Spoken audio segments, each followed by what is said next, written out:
नमो भगवते वासुदेवाय. तर आपण श्रीमद भागवत महापुराण पाहत आहोत आणि त्यातील हा आपला 10वा स्कंद. 10व्या स्कंदातील अध्याय 64व्या अध्यायामध्ये आपण नृग राजाची कथा पाहणार आहोत. श्रीसुख म्हणतात, परीक्षिता, एके दिवशी सांब, प्रद्युम्न, चारुभानु, गद इत्यादी यदुवंशी राजकुमार फिरण्यासाठी उपवनात गेले. तेथे पुष्कळ वेळपर्यंत खेळ खेळल्याने त्यांना तहान लागली. तेव्हा ते इकडे तिकडे पाण्याचा शोध घेऊ लागले. त्यांना एका पाणी नसलेल्या विहिरीत एक विचित्र प्राणी दिसला. तो प्राणी म्हणजे पर्वताच्या आकाराचा एक सरडा होता. त्याला पाहून ते आश्चर्यचकित झाले. त्यांना त्याची दया येऊन ते त्याला बाहेर काढण्याचा प्रयत्न करू लागले. परंतु ती मुले जेव्हा त्या विहिरीत पडलेल्या सरड्याला कातडी दोराने बांधून ही बाहेर काढू शकली नाही, तेव्हा कुतूहलाने जाऊन त्यांनी ती गोष्ट श्रीकृष्णांना सांगितली. जगाचे जीवनदाते कमलनयन भगवान श्रीकृष्ण त्या विहिरीपाशी आले. त्या सरड्याला पाहून आपल्या डाव्या हाताने सहज त्यांनी त्याला बाहेर काढले. भगवान श्रीकृष्णांच्या करकमलांचा स्पर्श होताच सरड्याचे रूप टाकून तो एका स्वर्गीय देवतेच्या रूपात प्रकट झाला. आता त्याच्या शरीराचा रंग तापलेल्या सोन्याप्रमाणे चमकू लागला होता आणि त्याच्या शरीरावर अद्भुत वस्त्रे, अलंकार आणि फुलांचे हार दिसू लागले होते. या दिव्य पुरुषाला सरड्याची यौनिका प्राप्त झाली हे जरी श्रीकृष्णांना माहीत होते, तरी सुद्धा ते कारण सर्वसाधारण माणसांना माहीत व्हावे म्हणून त्यांनी त्याला विचारले, हे महाभागा, तू अत्यंत रूपवान आहेस.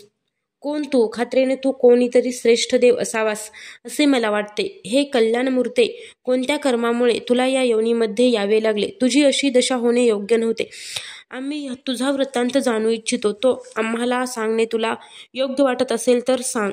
श्रीसुख म्हणतात, जेव्हा अनंतमूर्ती श्रीकृष्णांनी राजाला असे विचारले, तेव्हा त्याने आपल्या सूर्यासारखा तेजस्वी मुकुट भगवंताच्या चरणावर टेकून त्यांना प्रणाम करून म्हटले. नृग म्हणाला, प्रभो, मी इक्ष्वाकूचा पुत्र नृग नावाचा राजा आहे. जर एखाद्याने आपल्यासमोर दानशूर पुरुषाचा उल्लेख केला असेल तर त्यावेळी माझे नावही आपल्या कानावर आले असेल. हे प्रभो, आपण सर्व प्राण्यांच्या अंतःकरणाचे साक्षी आहात. काळाचा पडदा आपल्या अखंड ज्ञानामध्ये बाधा आणू शकत नाही, म्हणून आपल्याला अज्ञात असे काय असणार आहे? असे असूनही आपली आज्ञा म्हणून मी सांगतो. हे भगवन, पृथ्वीवर जेवढे धुळीचे कण आहेत, आकाशात जितके तारे आहेत आणि पावसाळ्यात पाण्याच्या जेवढ्या धारा पडतात, तितक्या गायी मी दान केल्या होत्या. त्या गायी दुधाळ, तरुण, साध्या, सुंदर, सुलक्षणी आणि कपिला होत्या.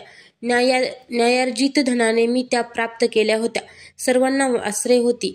त्यांची शिंगे सोन्याने मडविलेली होती आणि खूर चांदीने, रेशमी वस्त्रे, हार आणि दागिन्यांनी त्यांना सजविले होते. अशा गायी मी दान दिल्या होत्या.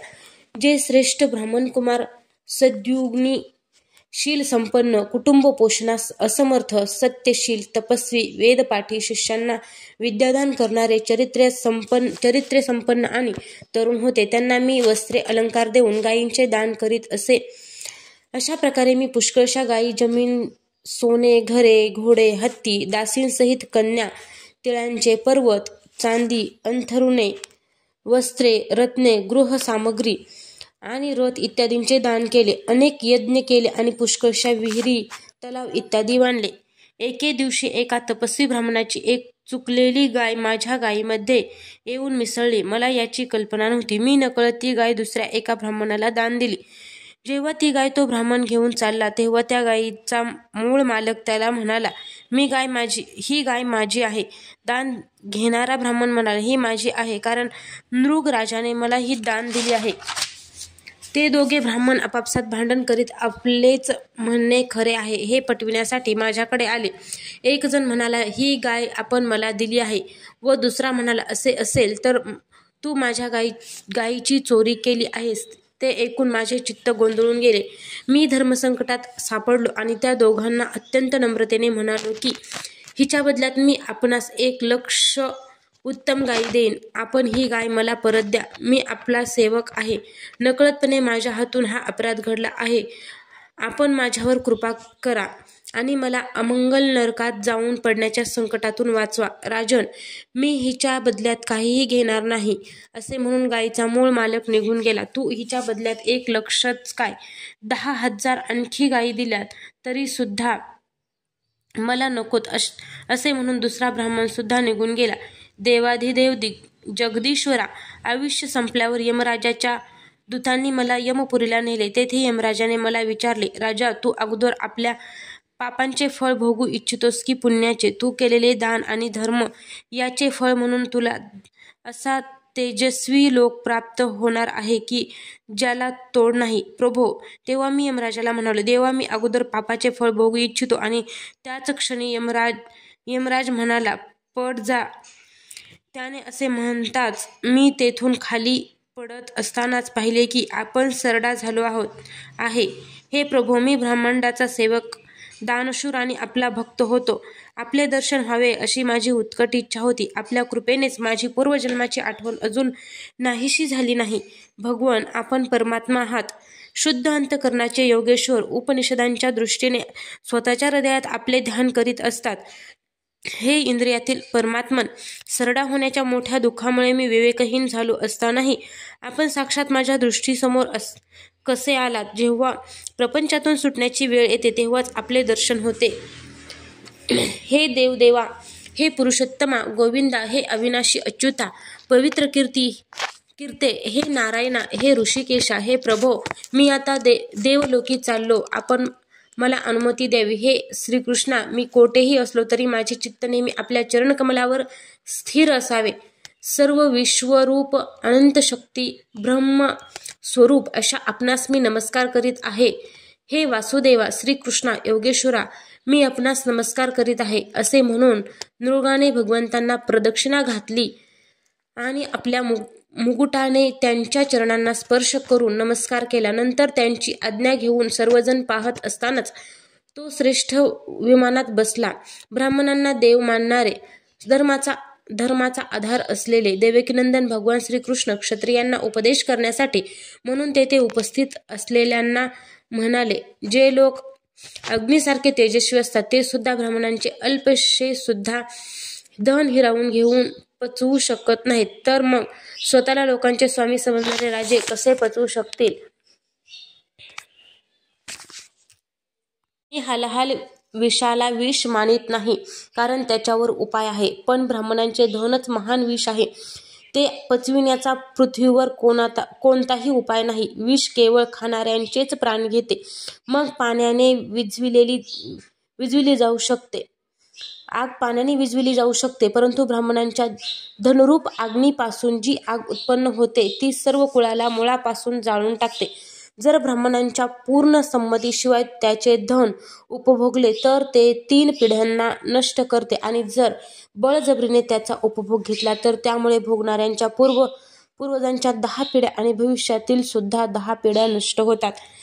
जे मूर्ख राजे आपल्या राजलक्ष्मीमुळे आंधळे बनवून ब्राह्मणांचे धन हिरावून घेऊ इच्छितात ते नरकात जाण्याचीच इच्छा करतात. स्वतःला अधपतनाच्या किती खोल खड्ड्यात पडावे लागेल ते पाहत नाहीत. ज्या उदारहृदय कुटुंबवत्सल ब्राह्मणांच्या उदरनिर्वाहाचे साधन हिरावून घेतले जाते त्यांच्या रडण्याने, त्यांच्या अश्रूंच्या थेंबांनी जमिनीवरील जितके धुलीकण भिजतात तितकी वर्षपर्यंत ब्राह्मणांचे धन हिरावून घेणाऱ्या विशृंखल राजांना आणि त्यांच्या वंशजांना कुंभीपाक नरकामध्ये दुःख भोगावे लागते. जो माणूस आपण किंवा दुसऱ्यांनी ब्राह्मणांना दिलेली वृत्ती हिरावून घेतो तो 60,000 वर्षे विष्ठेतील किडा होतो. म्हणून मला वाटते की ब्राह्मणांचे धन नजरचुकीने सुद्धा आपल्या खजिन्यात येऊ नये, कारण जे लोक ब्राह्मणांच्या धनाची इच्छा करतात ते या जन्मामध्ये अल्पायुषी शत्रूंकडून पराभूत आणि राज्यभ्रष्ट होऊन जातात. तसेच मृत्यूनंतर सुद्धा दुसऱ्यांना त्रास देणारे सापच होतात. म्हणून माझ्या आप्तांनो, ब्राह्मणांनी जरी अपराध केला तरी सुद्धा त्यांचा द्वेष करू नका. त्यांनी जरी मारले किंवा पुष्कळशे शिव्याशाप दिले तरी तुम्ही त्यांना नेहमी नमस्कारच करा. मी जसा सावध राहून वेळोवेळी ब्राह्मणांना नमस्कार करतो त्याचप्रमाणे तुम्हीही करा. जे असे करणार नाहीत त्यांना मी शिक्षा करीन. नकळतही ब्राह्मणांचे हिरावून घेतलेले धन हिरावून घेण्याच्या अधपात करते असे ब्राह्मणांच्या गायीने राजा नृगाला सरडा केले. सर्व लोकांना पवित्र करणाऱ्या भगवान श्रीकृष्णांनी द्वारकावासियांना अशा प्रकारे उपदेश करून ते आपल्या महालात निघून गेले. अध्याय 64 समाप्त.